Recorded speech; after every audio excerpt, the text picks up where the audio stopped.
Welcome to the Heavy Spoilers Show. I'm your host Paul, aka the guy who's like Captain America, because I've always got shields behind me, and that's because I'm from a town called South Shields in England, so a bit about me there. Anyway, you don't care about that. What you're here for is to learn everything you need to know about Madame Hydra, and throughout this video we're going to be breaking down the character's origins in the comics and a Vanity Fair article that teases where she will be going in the future. We're also going to be giving our theories on why she could be forming the Thunderbolts and or the Dark Avengers due to what we know about the Marvel Universe. Full spoilers ahead, so if you haven't seen episode 5 of Falcon and the Winter Soldier and don't want anything ruined, then I recommend that you turn off now. Smash the thumbs up button if you enjoy it, and don't forget to subscribe for videos like this each and every day. With that out of the way, thank you for clicking this. Now let's get into who Madame Hydra is. Okay, so there are actually two people who've adopted the moniker Madame Hydra in the comic books. Firstly is Ophelia Sarkisian, who first appeared in Captain America 110.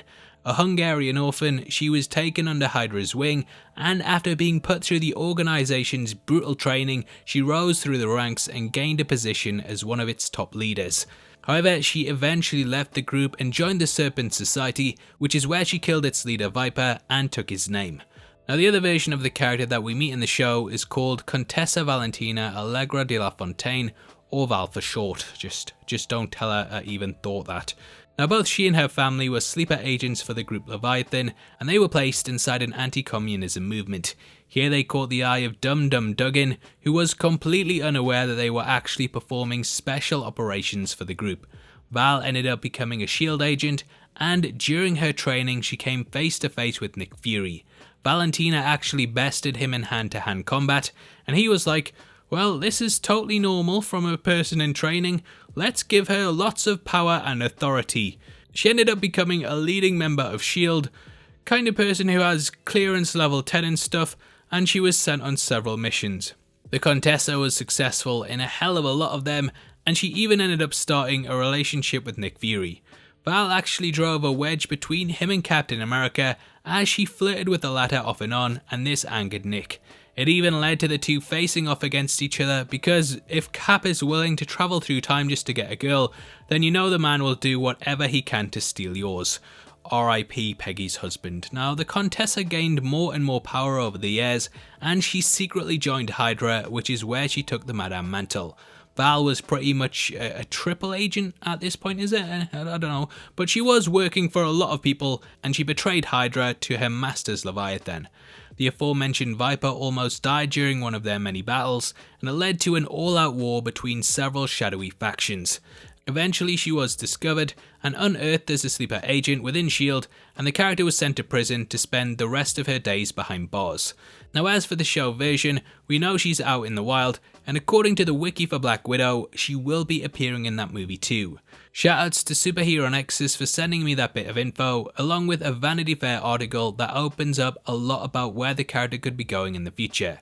Now the article starts off by saying that this is one of the better kept secrets in Marvel history. That's definitely true, and I spent the last week trying to narrow down who the actress could be and settled on it being a blonde woman, which, as we saw, was completely right. But Paul, it was a... Completely right, I said. Now Julia Louis-Dreyfus is an 11-time Emmy-winning actress, and she will be playing the Contessa going forward. Veep co-star Tony Hale has apparently known for a long time, and he actually told Vanity Fair, Selena was so atrocious, but then you loved her at the same time. And I think that makes a really good Disney villain. We now know that they meant Marvel, but hey, it all makes sense, and as always, it's all connected. Now the article goes on to theorize that she might actually be the power broker in the finale. It's definitely something that's a possibility, and the show could be setting it up to make us think that Sharon Carter is, when it's really Val behind it all. Madame Hydra frequented Madripoor in the comics, and thus she could be the power broker all along.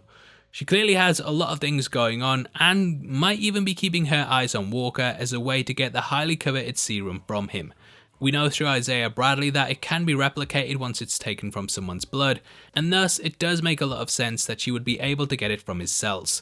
Now the article goes on to theorize that because she was originally a Russian sleeper agent, that she may be part of Black Widow's Red Room training program, and that this is how she'll show up in the film. However, it's interesting that she's going around recruiting people, much like Nick Fury, especially because of their relationship in the comics. She's very much an opposite to that in the latest entry of Falcon and the Winter Soldier, and she could turn up at the end of Widow, potentially taking Yelena Belova. In the comics, Val was also part of a group known as the Femme Force, which had Sharon Carter as a leader, so the pieces are definitely in place to tie everything together should they ever need to. Either way, it seems like they're setting her up to be a very influential character going forward, and that she will likely be someone I think who brings together either the Thunderbolts or the Dark Avengers. In the most recent episode, Zemo is sent to the Raft, which was a prison that we saw in Civil War.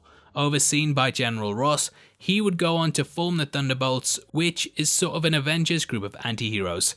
Kevin Feige has stated that the Abomination will too be coming back at some point, and that he is currently situated at the Raft too. Thus it makes a lot of sense that Ross would be bringing the criminals together under that roof in order to form a brand new team. Now this is all just me theorising at the moment, but with the inclusion of Louis Dreyfus, I do feel that almost everything is adding up for us to see the formation of a new team. It seems weird that they would even bring a character and actor in of this stature that was walking around recruiting people if it wasn't for something much bigger. So expect to see these blank cards dotted throughout the MCU, and whilst the Avengers are out of action, there is room for new people to come in and take control. The Thunderbolt lineup is starting to slot into place, and when you have characters like US Agent, Zemo, Abomination, Taskmaster, and Yelena Belova all waiting at the sidelines, then you can bet that there are plans for them in the future. There's also the possibility of her being a Skrull in Secret Invasion, and I'll stop before this gets too Mephisto-y. Now, obviously, I'd love to hear your thoughts on the character and what you want to see happen in the MCU going forward. Comment below and let me know, and as a thank you for interacting with the video, you'll be entered into a prize draw on the 30th of April, in which we're giving away 3 copies of Zack Snyder's Justice League in 4K. All you have to do to be on the chance of winning is like the video, make sure you subscribe with notifications on, and drop a comment below with your thoughts on the episode. The links to our socials are also in the description, and you can support the channel by clicking the join button, and as a thank you, you get videos like this early. If you want something else to watch, then make sure you check out our breakdown of episode 5, which will be linked on screen right now. We've gone over the entire thing from top to bottom and offered up our theories, so it's definitely worth checking out if you want to know more. With that out of the way, thank you for sitting through the video. I've been Paul, and I'll see you next time. Take care, peace.